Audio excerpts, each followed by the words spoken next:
Good afternoon, everyone, and welcome to the Traverse Area Historical Society monthly program. My name is Stephen Siciliano. I'm the president of the board of the society. As we have a number of visitors today, I would like to just give a brief overview of our organization. We are a nonprofit 501c3. Our mission is to preserve, protect, and present the history of the Grand Traverse area. Activities include programs such as this, historical tours, archive support here at TAHS, scholarship support, and support of local initiatives to preserve our local history. We are an all-volunteer organization.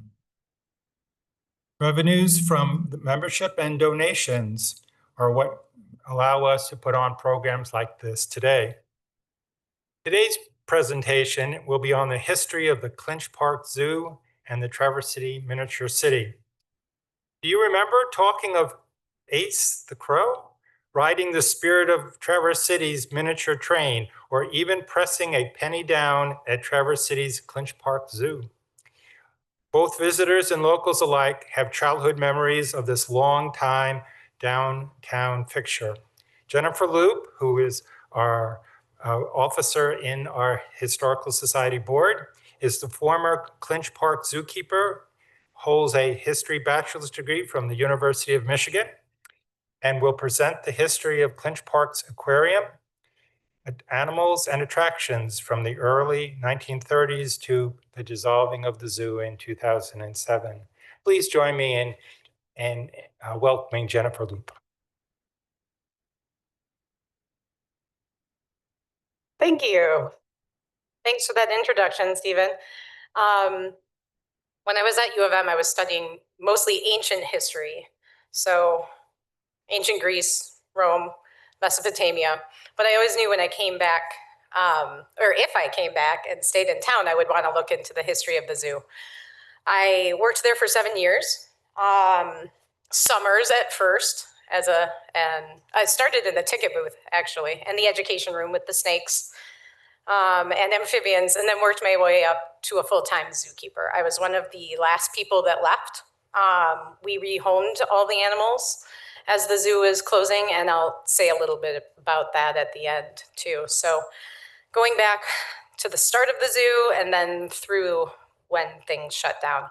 We also have a lot of neat things to look at in the back when we're done. Some photographs from early in the 30s through the 50s and 60s, and then the 90s and 2000s. I'm always looking for more information, though. We don't have a lot of photographs from the 70s and 80s. A lot of times people don't think of that as history, but at this point it is, and I know. And so the archives, the 2D archives in Traverse City are held here at TAHS. You always can donate materials. You can always have materials scanned and then keep them, but it's still important to preserve all these sections of history. And so when you're looking through, I don't have a lot of photos from those eras, but we all know, like, it's our era of growing up. We have family photos. So it would be nice if people find those, send them either to the library or the Historical Society. Thanks. Okay. We're going to do questions at the end. I like to keep this a little loose, so if you have something that's really important that you have to say, you can raise your hand, but we will get to things at the end. All right, Clinch Park. Nice winter view. This is the view of the zoo before the parkway was built. So we'll get into how that changed. That building itself, there's a lot of photos of, but nothing of the inside, which sort of makes sense. But it is a very curious building. I always wonder what the atrium looked like there. Okay, brief first overview of how we're going to start thinking about this. Most of us probably know the history of Traverse City to some extent, but if not, started with Horace Boardman, 1847, and he started a lumber mill. Basically, we were a logging town, and we logged everything until it was gone. This is the waterfront, turn of the century, very industrial. They had the sawmill down there, they had some canning, and there was also a lot of garbage being dumped down there. We were not looking at the waterfront as something pretty or something to enjoy for recreation. As I was putting this together, I also went back to the Grand Traverse Herald, which is an old Traverse City publication, just to see if there was anything about animals. And those are the two little clips. I'll describe them, although you can actually read them probably better than I can. On the left is a little snippet from 1911, and it says something about deer being moved to a new deer park, which is interesting because there's nothing that I've found in the history of Traverse City parks, although it probably wouldn't be documented that far away anyway, about having a specific deer park, but it makes sense because we were living very next to a lot of nature. And that was an attraction in a way, which is kind of why the zoo started. So there's a little paragraph about how the deer were moving to a new deer park, which the kids would enjoy. And then on the right is a story from 1908 about a man finding a bear cub who he was going to raise to impress his friends, essentially. Finding orphaned animals was not uncommon. And in there it says, I think, that a logger killed the mom. And this is a story that comes up throughout the history of the zoo. And so then there were orphaned animals, and oftentimes people would step in and try to raise them. It's an interesting way to think about how we were pushing nature out, but also then still trying to reconnect back in. And we'll get back to that. So yeah, that's the Boardman River, looking west. Thank you. We'll start with why it's called Clinch Park. R. Floyd Clinch, and then his son Duncan Clinch. The Marinas has the name Duncan Clinch. That's his legacy. But R. Floyd Clinch was a businessman from Chicago, which is a common story, who married one of Tracy Lay's daughters. So Tracy Lay, Perry Hanna, and Morgan, I don't remember his first name, were the founding fathers of Traverse City. Lay spent most of his time in Chicago. He did not attach as much to the area as Perry Hanna did, and Perry Hanna is who we always hear about. But Floyd Clinch, married into the family, got attached to the area, and deeded the land that became the first zoo, which we'll see, to the city. And that's why the name became attached there. They both, from what I read, were influential in the region, but didn't always live here. And Clinch is most well known for building the Park Place, as we know it. The Park Place was kind of a boarding house, a more three-story thing for a while, but the idea of getting a huge hotel that had that kind of appeal to travelers, that he spearheaded that.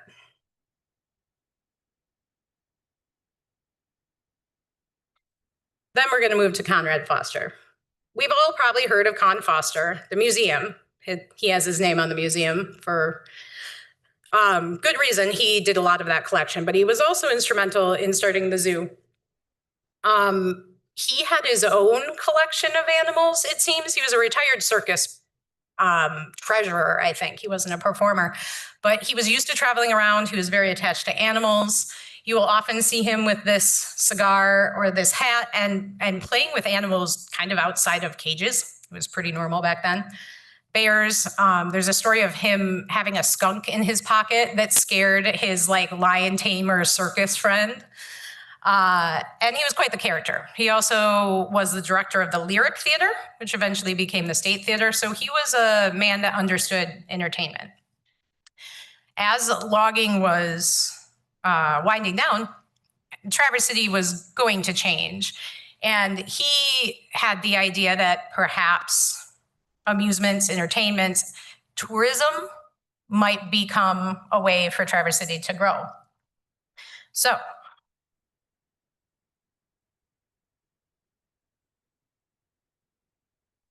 the story is, or a story is, this fountain, if you can see on the right, is in Cass Street, right off of Front. It's a cobblestone fountain. It was built in 26, I think. And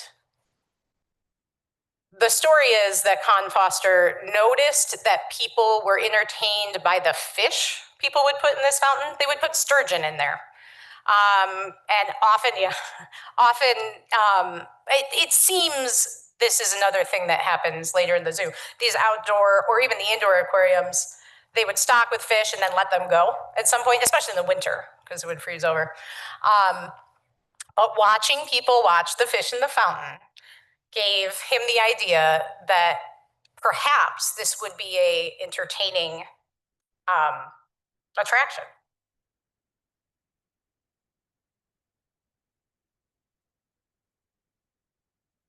Sorry, there will be pauses because I'm toggling back and forth. It was removed in 54, so which was longer than I thought it was there. I haven't seen a lot of photos in that area though, or from that area.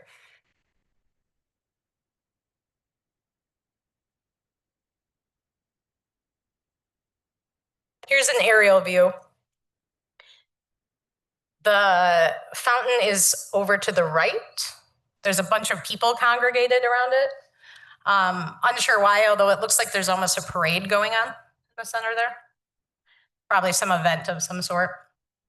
But it kind of gives you this idea. So up to the right, top, is going to be the area that the first zoo started in.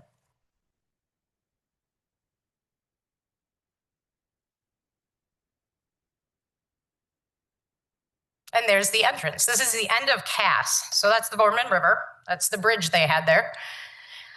You can see the Con Foster Museum. You can see the aquarium. The aquarium building was the first that was built, 1930. And the story is that Con Foster had this idea, but the city denied the funding essentially. And he went down to all the area businessmen downtown on Front Street and asked for money and raised $4,000 so he could build this aquarium. Again, I've not seen really ever any photos closer to, so I have no idea of the inside layout.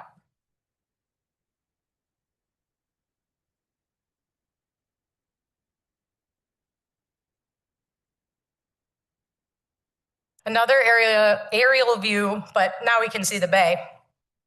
So the Boardman River's there. That entrance is right on that bridge. And no parkway, but I think they called that Bay Street at the time. And you can see the museum building. It's up towards the top. And then more towards the right is the Elise R. Hanna bathhouse. Elsie, thank you. Have history people in the room.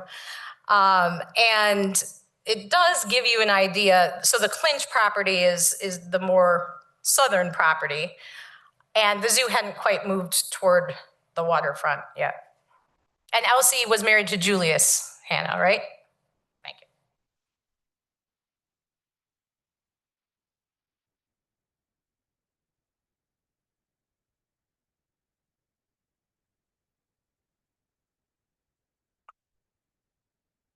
There, a little bit more of the buildings. There was a lot of landscaping. I think there was a little water wheel on the side. And that was the first building. And then the museum was built in 1934. No trees down there.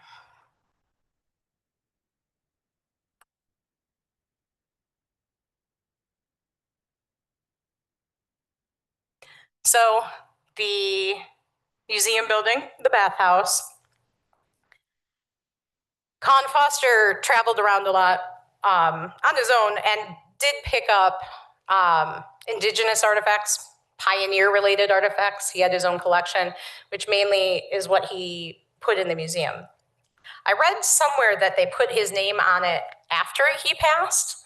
Yeah, that didn't seem right because in these photos, you can see that it's already etched in. Yes, I know who to look to now.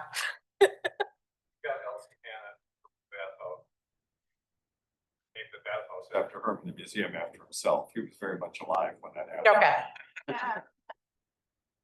Yeah, I'll put it in. Yeah, it looks so empty down there to me with these, but they were attractions. So then this is that main zoo building and the miniature city. So the miniature city will move when the zoo moves across the parkway. And there are a few different iterations of buildings. Again, story goes that Con Foster was instrumental in getting the miniature city started, used WPA funds for both this and the museum. And the miniature city also gave year-round work to the employees, to the city employees. The buildings came in every winter. They repainted, they updated. We'll get into when it was taken out a little bit later. But it also posed an interesting question because they were all essentially built of the era of when they were built. And so updating them became kind of a confusing issue. But there are a lot of little features in the miniature city, and it was very popular.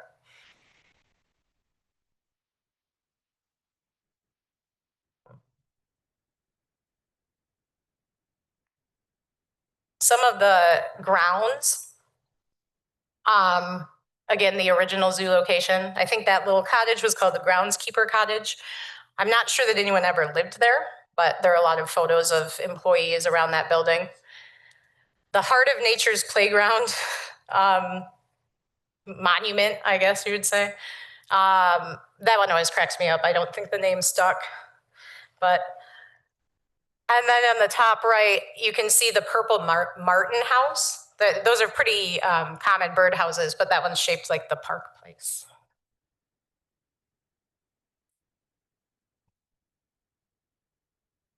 Trains. I actually looked into the history of this train yesterday because the trains have not always been my focus. We'll talk more about the animals. But this locomotive was on display there from 1933 until, I had the date.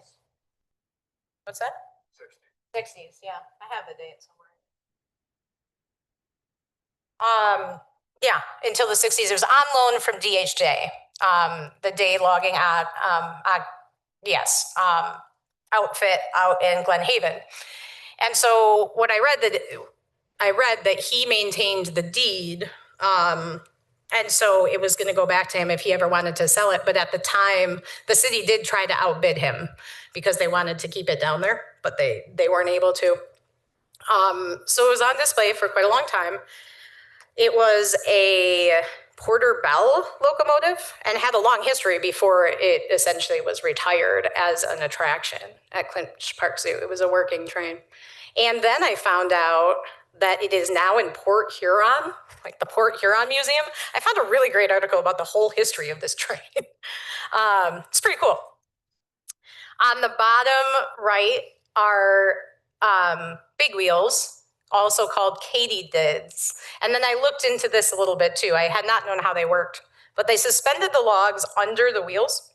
And so that enabled people, lumberjacks, to log further on the edges of seasons. They didn't need ice or skids to slide the logs out. They could actually haul them out of the forest a little bit easier. And they were invented in Manistee.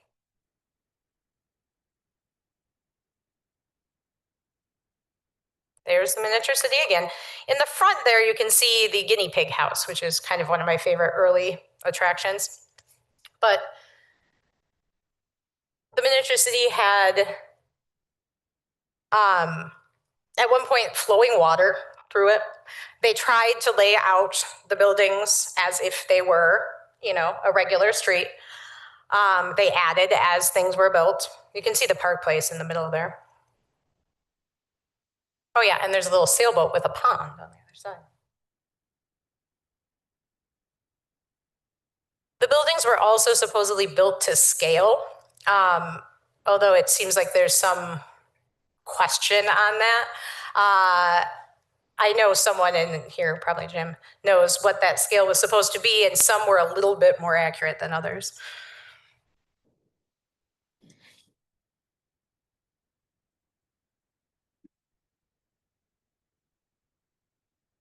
Features of the miniature city. A little airplane that that moved around on a pole there, a little sawmill. And a lot of these were, and then a train later on that ran through it, were like nickel amusements. You could actually have them run as visitors were watching.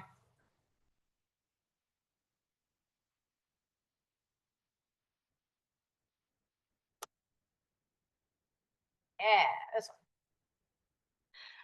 So this is the waterfowl pond, and the person in our photo on the left is Con Foster. Now, as has been absent hitherto here, this is settlers' history, right? This is people that moved into the area and an area where people had already been living. That can sometimes be problematic. It seems that Con Foster had a good relationship with indigenous tribes. He was respected, but we never quite know, there's a power dynamic there. But it is worth mentioning, there are a lot of photos you can find of him in traditional dress, seemingly with approval, but again, the waterfowl pond was also interesting because there were hundreds of birds at the zoo at this time. Birds were kind of the thing, and you don't see a lot of photos of them, but we'll touch on that too later.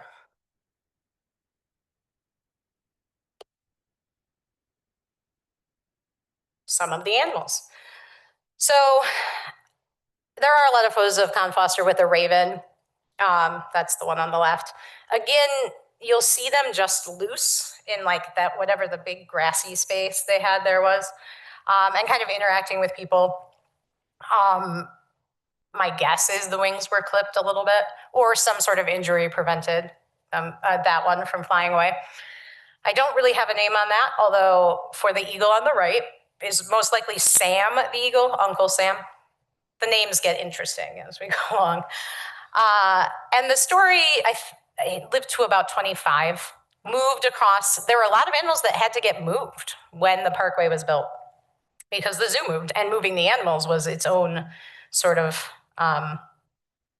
concern. And so this eagle was around for a long time. I ran across a story where he did get out, and then they found him downtown, like in front of the bank. It was just this like patriotic dream. And then there were a few other stories of, there's some vandalism stories, throughout the history, but people cutting the wire and him not flying away. And of course, people would take that as oh, well, he's really happy here. But we know now that animals will really acclimate to their space and don't often go far. But that certainly was the case down at the zoo, though, because it wasn't always protected in a security sort of way. And so there were people interacting with the animals in all sorts of manners. Back to all the birds running around. So if you've ever been to the Detroit Zoo or the Garland Zoo in the UP, they have peacocks just kind of free ranging. I think they like kind of nest around the place. And so we did too. They weren't confined in any way, and they would also end up like downtown or in other places, and people would have to go get them. Part of the role of the zoo, even back then, and then when I was there, was a lot of this like pest or animal management. So if there was an animal that was, out provide or being too close to humans in a way that humans did not prefer, zoo employees were called to go get them.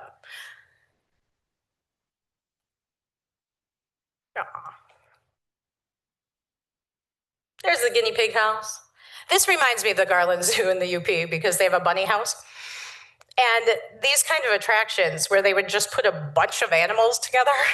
And I mean, it's fun to watch, right? They get to interact. They have their own little like space. I have to imagine, and I'm only briefly going to get into animal care, but you have to start thinking about how standards have changed, our knowledge has changed over the years. I have to imagine that they probably weren't keeping very good track of how many there were or how they were doing or like regular vet checkups. And that's in no way, a fault of the staff. It's just how we took care of animals back then. I just love the little sign on it.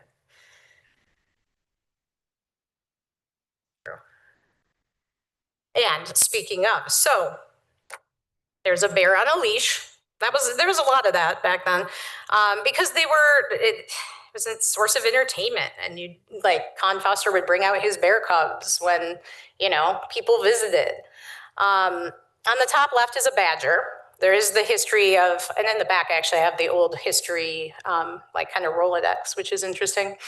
I think the badger's name was Happy, which was probably not true, but and to the point of being true to history. And again, no shame on keepers, because I think people that work with animals really want to.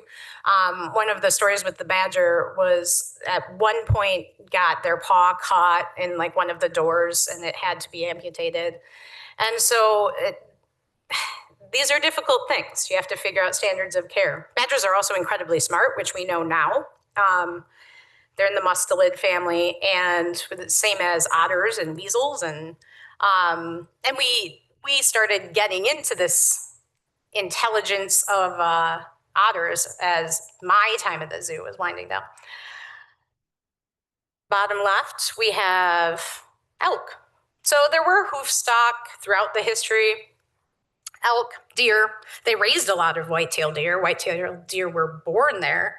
Of course, that would be a very common and easy animal to keep track of. And then, I don't have this on the slide, but when I was doing this presentation a few years ago, I kept running across references to the fact that we had a moose, which I thought was unlikely, because keeping moose in captivity, think of if you've ever seen a moose at a zoo, is very difficult because of what they eat, because of the conditions they live in. And just a few months ago, I found a picture on eBay, a photograph of a moose that had been at Clinch Park. There's a little paragraph in back, and I can show you after. And it said that it came from a few that were captured, calves and cows from Isle Royal, which makes sense. But I do think he had only lived at the zoo for 4 or 5 years. They don't last in captivity. And then bottom right is an otter. The otters were some of the most popular animals to watch in my time at the zoo.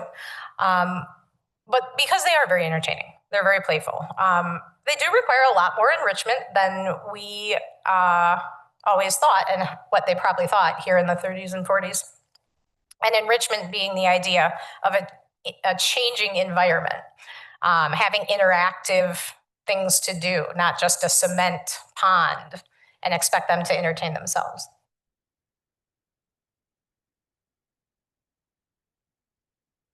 Ooh. This was also one of the, I thought, mysteries to me. Top right, or top left, out of my right. Top left is a fancy woman with a cougar cub. And it is most definitely a cougar cub because they're spotted. They look different than lynx or bobcat. And then going back through the records, there were not any records of cougar. So I don't know if they mislabeled. I do think that that is an adult cougar. It could not be. But there are still these things to piece together. I have a lot of information, but we're still looking for some. Yeah, it was such a novelty to be holding a big cat. Sunday best. So moving to kind of the next era, this man is Doc Eshelman. A lot of people might know him. I actually was able to meet him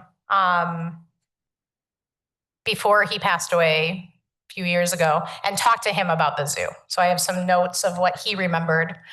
Yeah, he passed away in 2012, so born in 1922. He was at one time the zoo director. He was a park superintendent. He oversaw quite a few things. But also he raised a lot of bear cubs. Again, we were getting orphans all the time. We were just running into nature. And he kind of perfected, or at least improved, formula how to raise bear cubs, because none of these things were standard. It seems like they would be, but cow's milk is not good for other species. And so he kind of played around with what was good, and he was featured in the 1961 issue of Parks Management. People would call him from across the country to ask about raising bear cubs. Fritz is probably the one that is most prominent. We'll see him again too.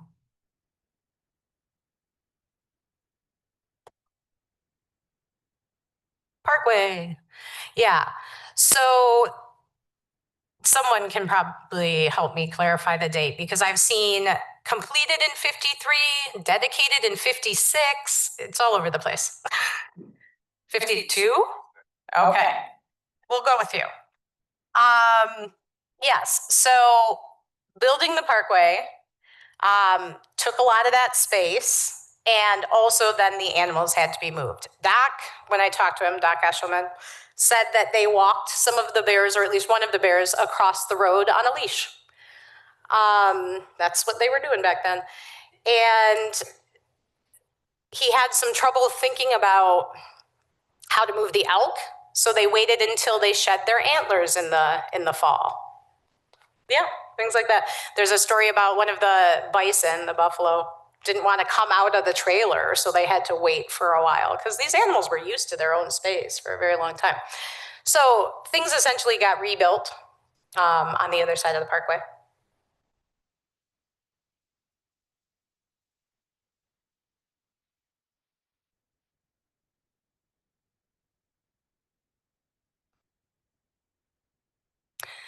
Then we're moving into maybe a more, I don't know, carnival, midway type amusements at the zoo.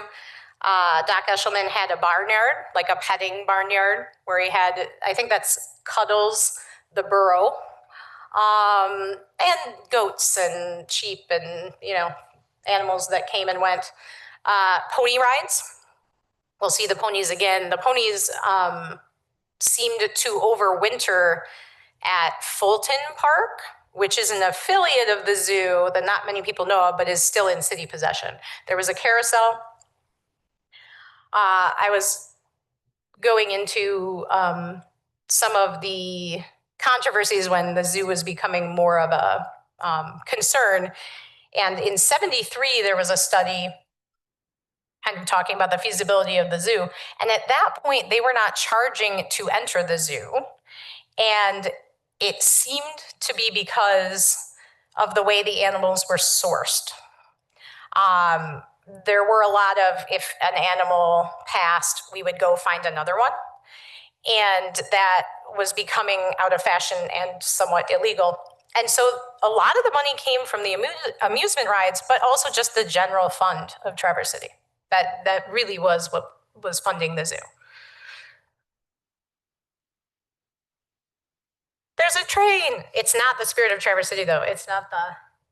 I learned more about this train. This train came from Jefferson Beach Park in Detroit. It was run on a tractor engine, so it wasn't a steam engine like the one that we all remember from the 80s. They laid the tracks for this after the parkway was built, right? So it was in that new space. It seemed to do well. It ran until 70 something when they were getting out of these amusement rides.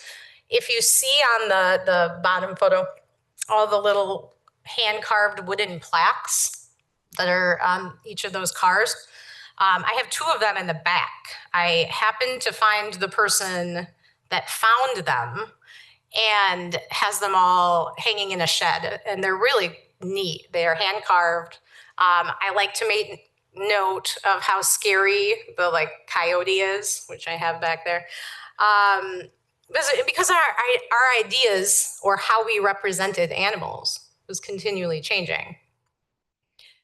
From my time at the zoo, we had we'll get to it, but the Spirit of Traverse City, the miniature steam engine, and it was always breaking down. And anytime, because it was a miniature steam engine, it was very hard to maintain. And everything I heard about this train, it was much more reliable.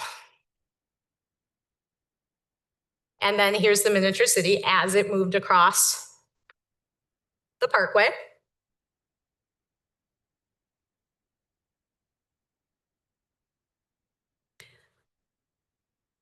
So you can see the fence on that photo on the left. It was not very high. It was only like 3 feet high or so, or less. And part of the reason the city took the miniature city down was vandalism. There are some interesting Record Eagle articles about Doc Eshelman talking about how someone would distract the guard and then someone else would run to the other side and jump in, and sometimes take buildings, sometimes destroy them. Maintenance was also quite an issue because, as I mentioned before, do you update the building as the building gets updated, or do you keep it in its original form? They constantly had to be repainted because they were out all summer, and it just became a maintenance issue. So then we'll get to where it went after that. Oh. Okay. Wolverines. So the zoo had 2 Wolverines in its history that I know of, Roscoe and Caesar. And both were captured. One came from Canada and was probably already 9 or so years old before he was brought to the zoo. And then this is one of the instances where once Roscoe died, the zoo specifically reached out to a trapper to get another Wolverine. And this wasn't uncommon. Thinking of animals as attractions. In some of the stuff I've collected, I've found lists of prices of animals. You can buy a rhino for like $1,000. This is how we were, it's kind of amazing that they were so available, to be honest, but also kind of how we were considering our relationship with animals. One of them, the first one, I think also ended up being taxidermied. Yeah. And was still in our education room when the zoo closed. Got to stay. All right. So the buffalo, bison, were on loan from Olson's, right? The Olson's herd on the west side of town. And so sometimes they just pick a special one that got to live at the zoo for a period of time and have it pretty nice, probably. And sometimes they'd go back. Sometimes they'd live there for a few years. If it was one that didn't get along with people, they move them back. But it was a really nice, like, on loan kind of program. The top left is the old birdhouse. And if you look at that, like, wrought iron caging, that's the birdhouse that was there when the zoo was torn down in 2007. Only it had grown in incredibly. There were trees through all the wiring. At that time, we had owls and hawks, and our eagles were living in there. But it also kind of shows you how much was going on with the waterfowl breeding. They kind of were everywhere. I think it says guinea fowl with the deer over there. Interspecies exhibits. Canines, coyotes, wolves, foxes. The one on the right is Igor, and he was a relinquished pet. At the time, it wasn't uncommon that people would say they had a wolf or a wolf hybrid. A lot of times it was really hard to tell if it was actually a timber wolf. But if it was sort of, I don't know, not that acclimated to humans, often you might think that there might be some wolf in there. There's some correspondence with Igor's owner. He was very sad to give him up, but the neighbors got scared. So, seems to make sense. On the bottom left is Skeena. She was there for many, many years. Most of the stories about her revolve around people. There were 2 instances where she got kidnapped or set free. One, she got returned. And there's a cool article about one of the zookeepers saying maybe they realized that she was too much to handle. Or also the neighbors got scared. That seems to be a common one. The second time, they found her by her enclosure And it had only been about 30 minutes from when they noticed that the fence was cut. And they think maybe they tried to whoever took her tried to put her in the car and then realized that was a bad idea and then like dropped her off again. She came back. Honestly, that wasn't that long ago, so someone might know that story if you can find that out. Coyotes, a lot of coyote puppies were born at the zoo. Wolf puppies too. Again, because it's not like they were paying attention to breeding or anything like that. A lot of the time, the pups were given to other zoos. There is some documentation that some wolves might have ended up on Isle Royal. There's some connection there.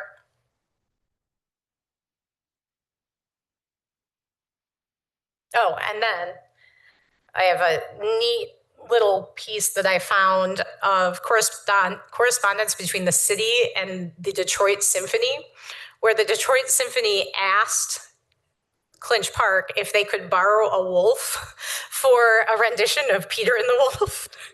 And the city politely declined. But it's like, it's all in very good documentation. Maybe they got him from somewhere else. I don't know. So back to bears, and this is probably Fritz, the bear that moved across the parkway. Brought him up because when he was younger, there were two brothers, Fritz and Hans, and they would pull sleds around for people. They were wrestling with people. And then in the records, it says something to the effect of Hans got too aggressive and was destroyed. The language is amazing. But basically probably became a bear or remembered he was a bear. And Fritz never did, but they ended up putting him in more confinement the older and bigger he got. It didn't make as much sense to have them do all the young bear things. These kind of things still exist. There's a bear ranch up in the UP where you get to play with cubs and then they get older and then they like just put them somewhere.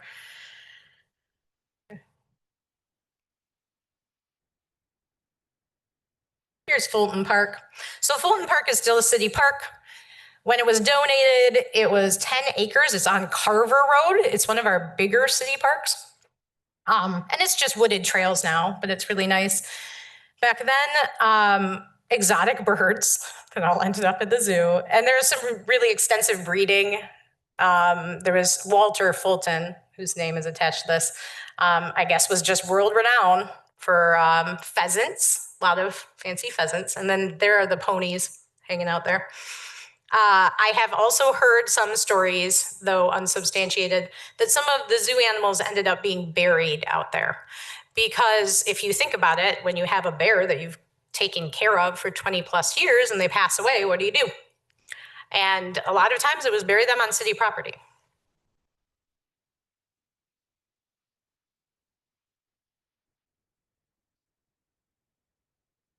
Turtle Pond. I think people remember the Turtle Pond. It was built in 58. Originally held fish, again. Sometimes problems with people putting soap in it and all of these things that, yeah, things that people do. But a lot of people remember it as having turtles. Like it was filled with water. There was a sandy island. At the time I was there, we had even land dwelling toward it, like box turtles in the middle. And we would often get people giving us turtles in the spring, and then we would release them in the fall. Turtles overwinter underground. And so that was always a good idea to let them have that opportunity. Sometimes we would lend turtles to the turtle races for a cherry festival. I don't even know if they still do them because this was a steady supply of turtles, and I'm not sure that they still have that. I remember them.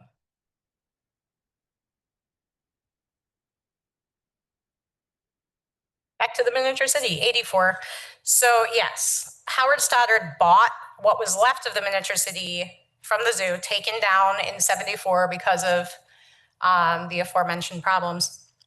And he tried to put it on display. This was a warehouse, US 31 South, I'm not sure where. And I think it lasted a season or so, just not the interest. It was also elevated, which was a little different. You were able to walk through it before. And eventually his family, he passed away. His family tried to sell it back to the city, not interested, and what was left ended up at the Music House Museum. And so they have a lot of these buildings in storage. And then they also went through a period of trying to replicate the buildings with better construction. So there's some really neat pieces out there. I recommend everyone go see.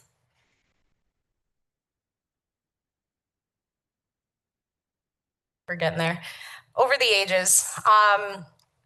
So as the zoo was getting, I don't know, more attention, as standards were rising, right? Thinking about animal care, thinking about safety.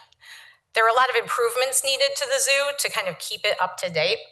And so there were a few different touch points where the city recognized that this might be a problem and did some study sessions. They even hired a zoo review company from Wichita, Kansas, to look at the feasibility, look at the improvements, look at the safety. And you can see how through this, things were changing with marketing, right? Like, why do we have people coming to zoos? Are we trying to get people to come to zoos? Do we need to replace the animals that die with the same ones? How is this an attraction? And so you can see how this changes.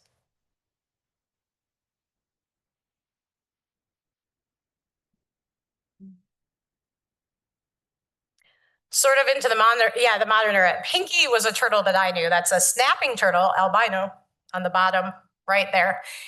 And this speaks to me, there's also an albino groundhog. There are a lot of groundhogs there at some point in time. Is there an education component? Is there a uniqueness to having some animals in zoos? At the point that I was there, we had an albino raccoon as well. Pinky was interesting. That's the turtle's name. Because they tried to breed him. They shipped him across the country to see if they could breed more albino turtles, and I don't think that worked out. But there was this attempt to attach to, you know, better uses for animals in captivity, perhaps. What could happen with them? Yeah, Puff and Pepper were the raccoons. The albino raccoon. Yeah, we're moving towards more my era. So interestingly enough, some neat things were happening. Our eagles bred in captivity and hatched 2 eagle chicks, which was almost unheard of. We thought it was because that eagle or bird enclosure was so grown in. It was actually really comfortable for them. Also unusual because they usually mate while flying. But they were able to fertilize some eggs and then also have some baby eaglets in 2 different years. And zookeepers released them, relocated them to nests. And that was a really neat thing that very rarely happens.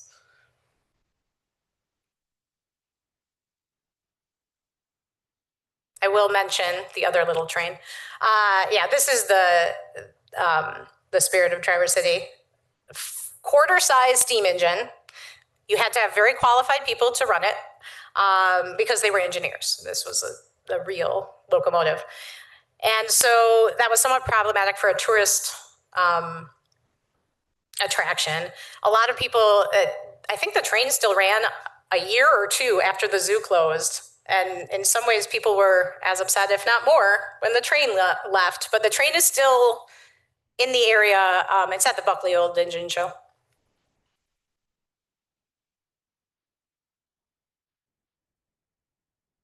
These are the animals I know.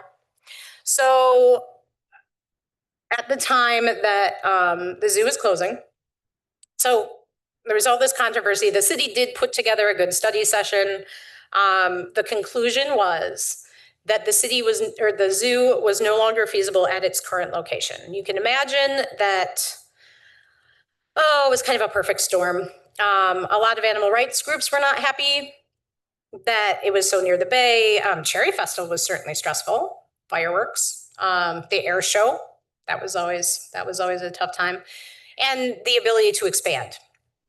So between that and then also 2005, 2006, a lot of cities were getting out of the zoo business. Detroit Zoo actually was as well, but they happened to have a zoological society that could take it over. We had a zoological society at the time that was started in 78, I think, and did hire a zoo director, made things a little more formal, but also didn't have the funds or the background to just take over the operations of the zoo. I will say at that time, most of it was staff, three people year round, and then up to 15 seasonal employees. I think that staff did the best they could to stretch money.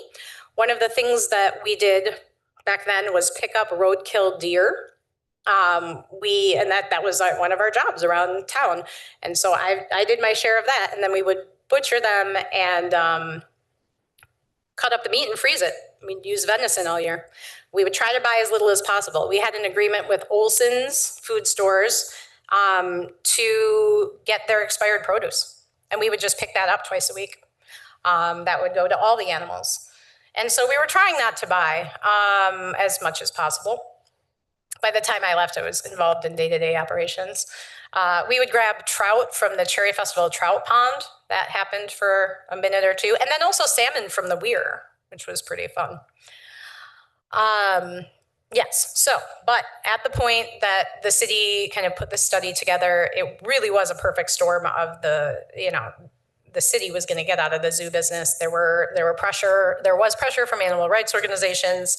There was some talk of moving the zoo because there was public support for having a zoo, just maybe not there. But it was not going to come together in the timeline that it needed to, essentially. There was a plan for closure that involved rehoming the animals, and that it was something that I was involved in. And it wasn't rushed, but it needed to be done lest we reach a point where there was no other home. So there was some talk about the botanical gardens. There were some groups involved, but fundraising, trying to start something from the ground up is really hard to do. So these were the coyotes that I knew. They came to the zoo as orphans. Titan and Triton, I called them Snuggles and Grumbles. One was my particular buddy. And then Sunny, the cougar on the right, you might remember her. She would talk every time you came by. She had a little hello for people that she knew. Yes, she was missing an eye, and she also limped. She had nerve damage in her feet because she was declawed as a kitten.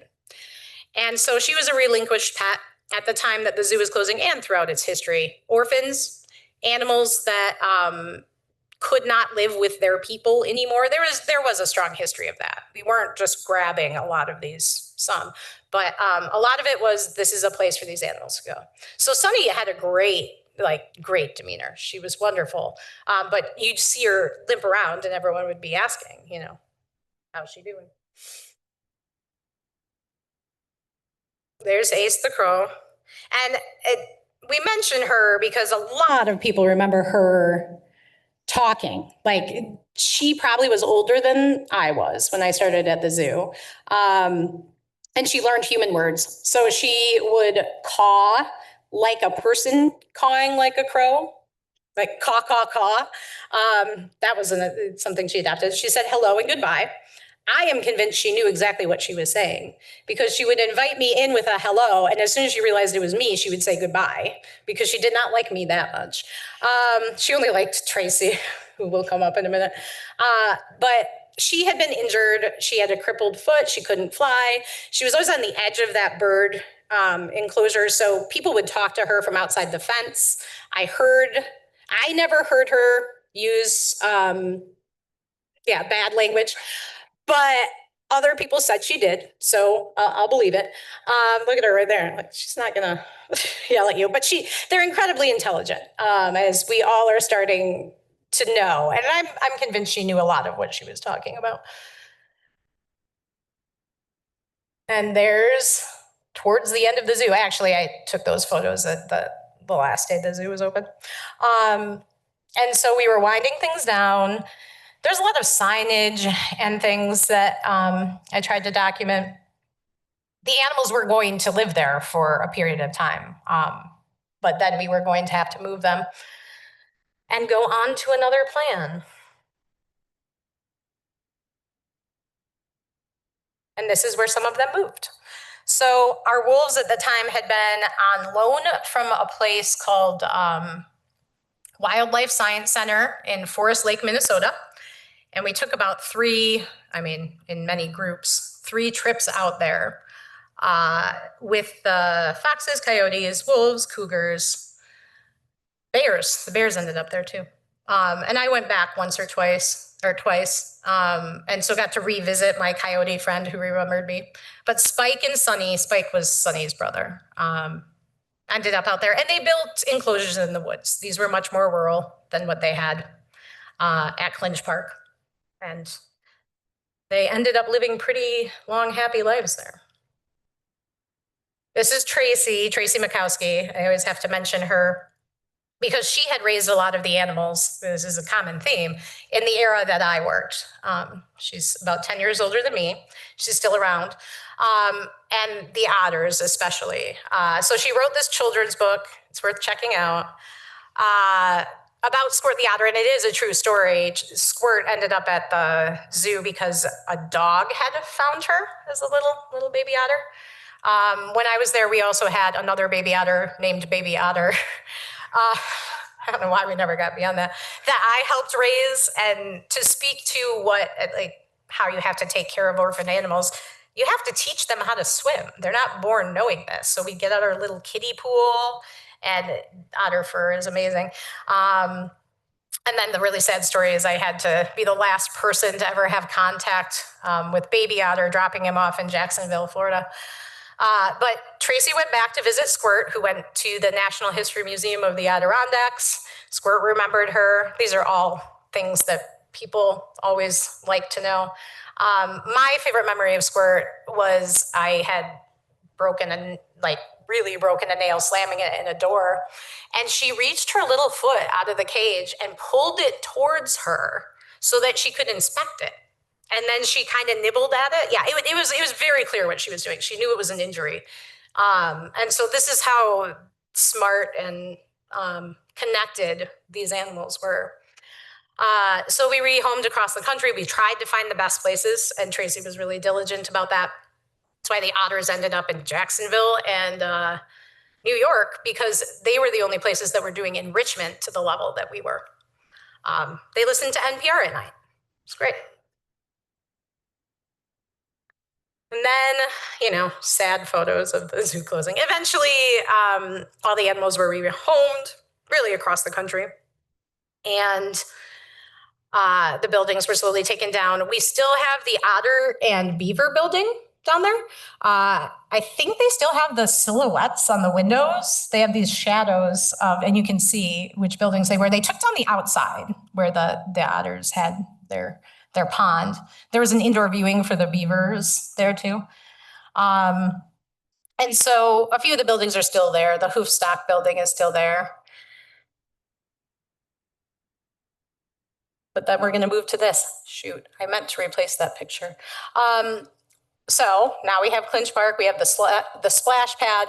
It's worth looking up the Anishinaabe cultural markers. I'm going to have Emily do it. Oh, the name of the project. Yeah, because it's yours. Yeah. So Emily, worked with the band to put these markers up on an old trail. And they all have these wonderful plaques. That's down at Clinch Park now. And I like to think about that as moving towards using our space or marking our space to remember what has been there. And then also how, entertainment is changing. I expect that it would. But going back through, finding the memories, there's a lot that happened down there. So we'll see how it changes as things go on. I will say that probably improves the waterfront in general. Certainly we are being better stewards of our space, and that's important. So with that, we can move to questions. You don't have to clap.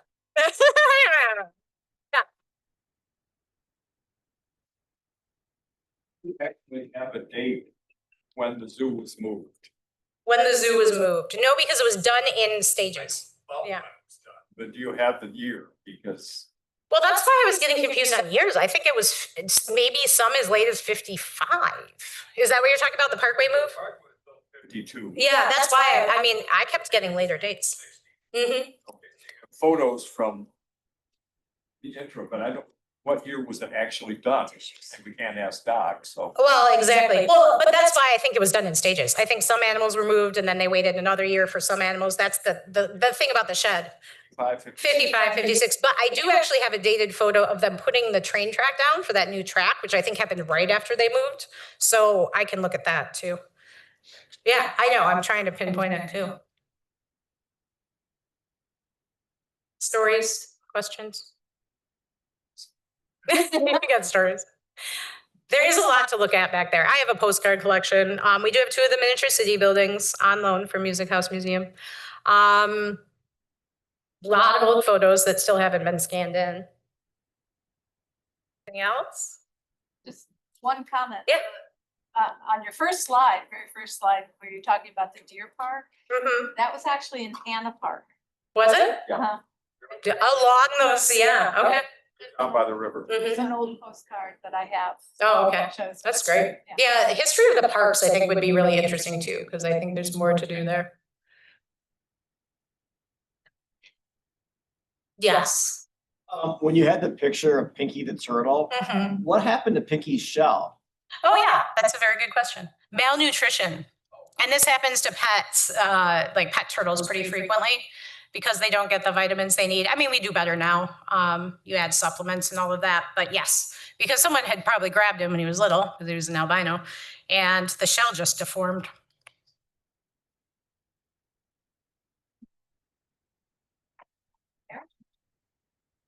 Anything else? Okay. Well, thank you. Good listening.